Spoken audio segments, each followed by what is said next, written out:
Thank you for tuning in and welcome to the first half of this errand painting tutorial.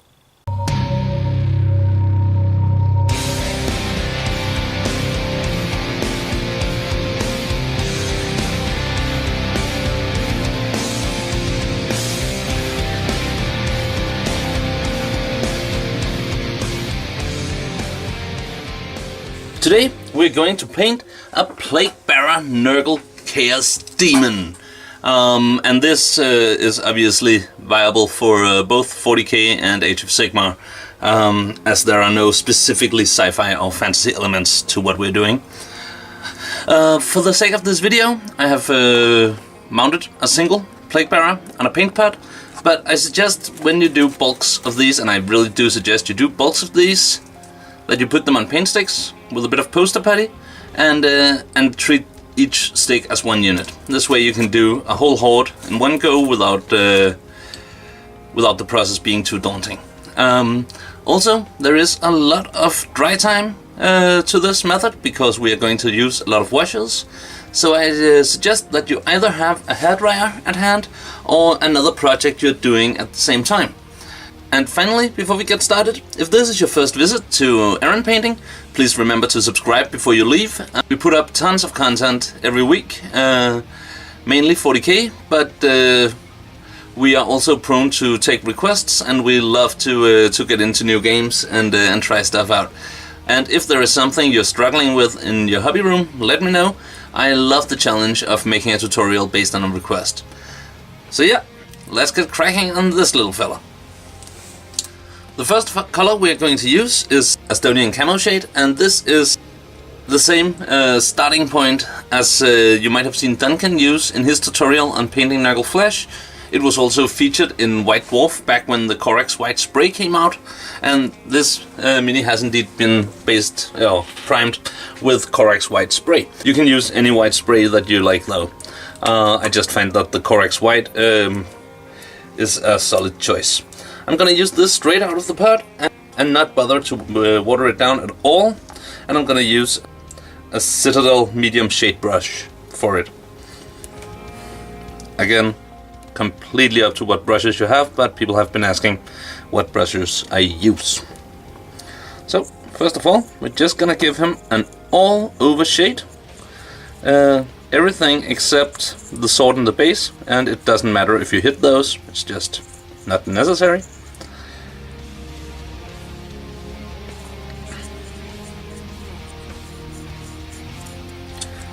And even more than usual, be sure you don't have any heavy pooling, because it'll really show if it starts to build up already now. But other than that, this is a piece of cake, and due to the design of the models, the shade really easily finds its way into the crevices where you want it, and I have not had any issues with pooling while painting these.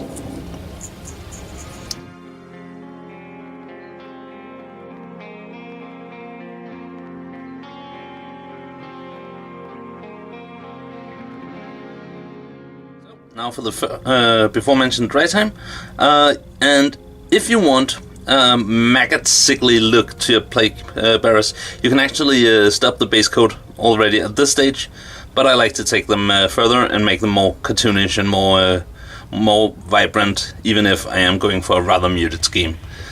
Now that the first layer of wash is completely dry, I'm gonna give it another one, but I will on a couple of the demons skip this step, and you'll see why in a second.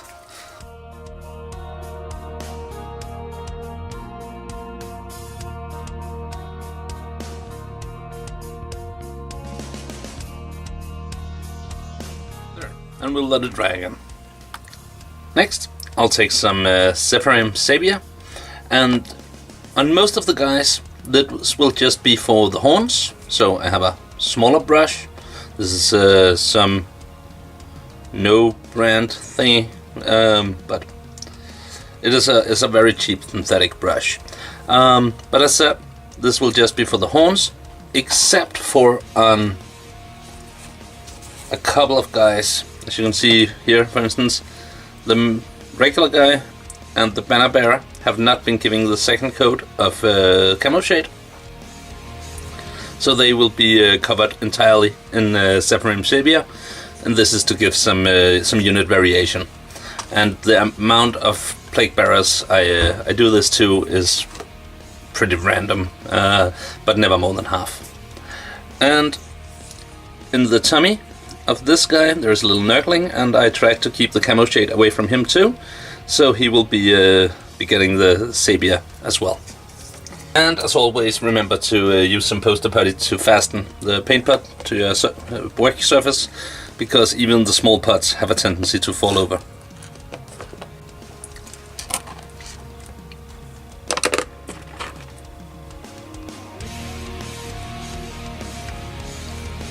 So, just focusing, as I said, on the horns here. And if you have the means, it is a good idea to leave the model to dry upside down, because, yeah, we don't want the wash to run down and spoil any other details.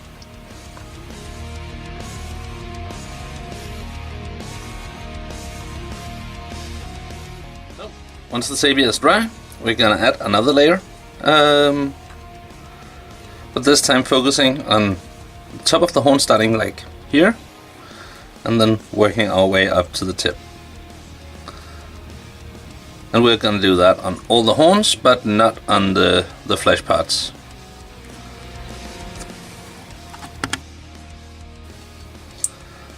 We're not completely done with the Sepia, but before we put on the next coat of that, we'll take some sandry dust, and this is for the teeth and also for the base, as seen in the how to paint the Nurgle basing video tutorial. I'll pop a link up here. And for the base, I'll just use an ancient Citadel standard brush, and for the teeth, I'll go with a detail brush.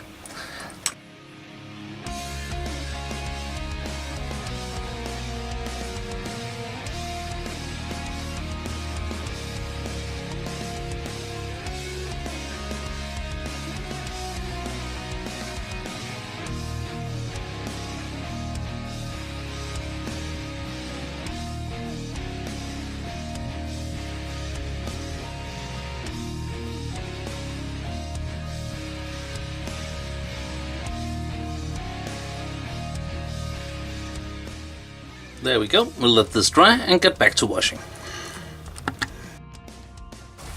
So, back to Zephyrim Sepia, and this time I'll use a detail brush to apply it, and I'll start with the newly painted teeth, and then from the middle of the horn and out to build up the dark color we're going for.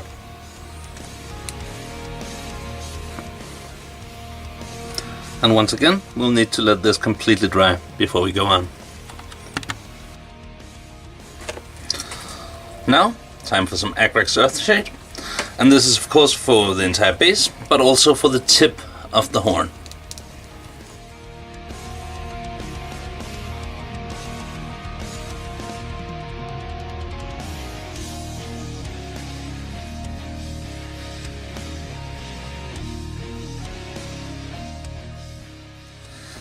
Next, we're gonna highlight all the skin with some Nurgling Green, except for the ones where we gave the skin a coat of Sepia, and then we're going to use Krieg Khaki, but in exactly the same way.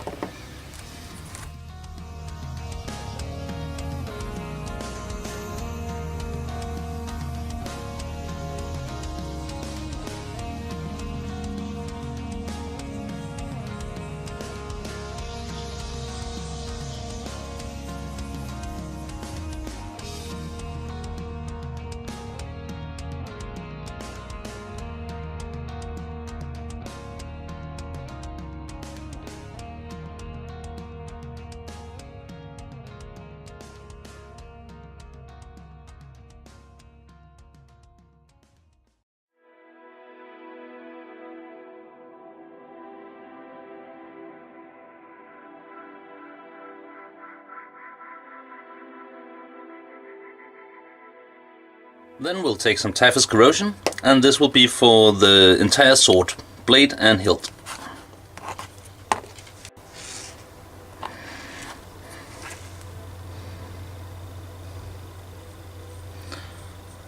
And you may find that it doesn't cover entirely in the first go, then simply give it a coat more.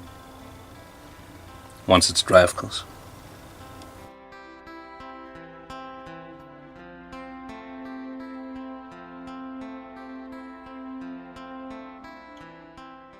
With that, we'll take some Terminatus Stone for the base.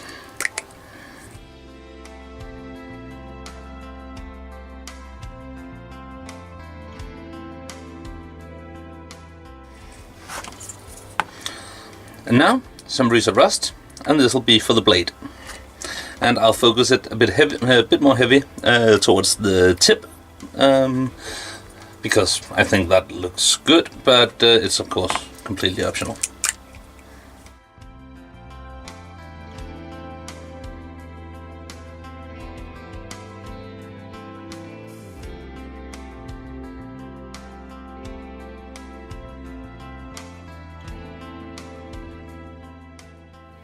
Like that. And finally, I'm gonna take some Carroburg Crimson and some Lamaine Medium and mix it 2-part shade to 1-part medium, and this will be to mark out all the open wound areas and also places that just seems like they should be sore and reddened, such as clusters of either holes or small bubbles in the skin, or to make their behind look a bit more sick and monkey gross.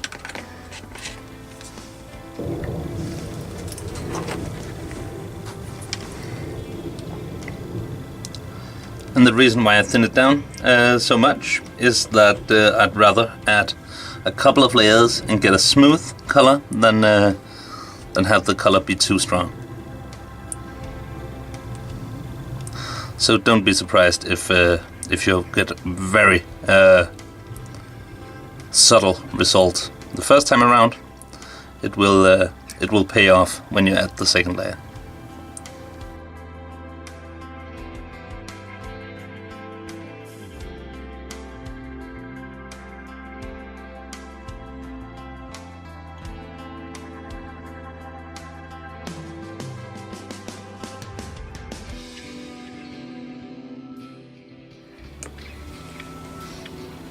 And going back in with the exact same mix, building up the color.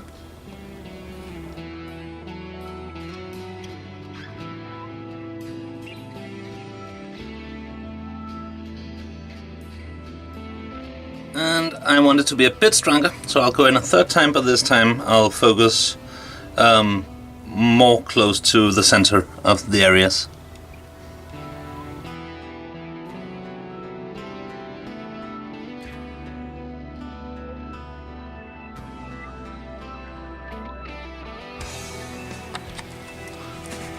So here he is.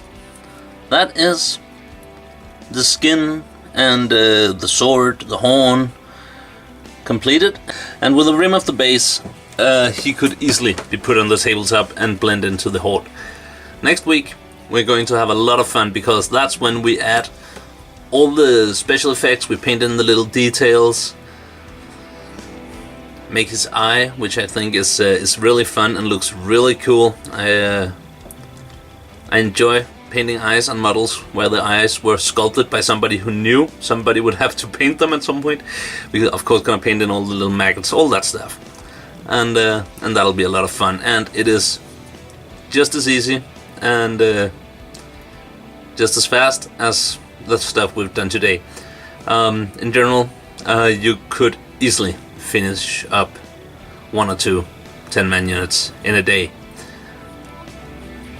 if you don't have kids. So just to show you how the rest of the unit is looking by now. This guy obviously needs some detailing, but we'll get into that next time. The flute of the musician is just painted the same way as the horns. And the heads hanging from the banner and in the hands of the champion are just painted with the same colors as their skin, so just with the same variation. And we'll also get into putting some details on those next time. And finally, the completely regular guys.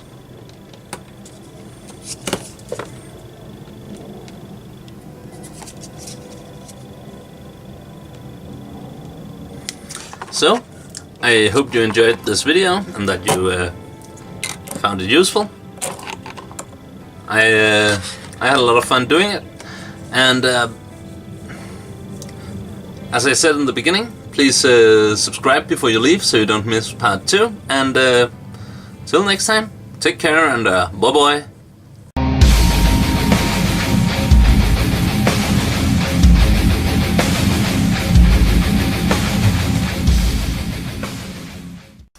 I really hope you enjoyed that video, and if you did and have some money to spare, click the link below, jump on over to Patreon, throw some money at us, and I promise that 100% donated will be used to improve the content on this channel. It really makes a lot of difference. So from me and the entire crew behind these videos, a huge thanks. If you can't afford Patreon, that's totally alright. Just watch some commercials, remember to like, and throw us a comment whenever you have something to say. That helps too. Thank you for watching.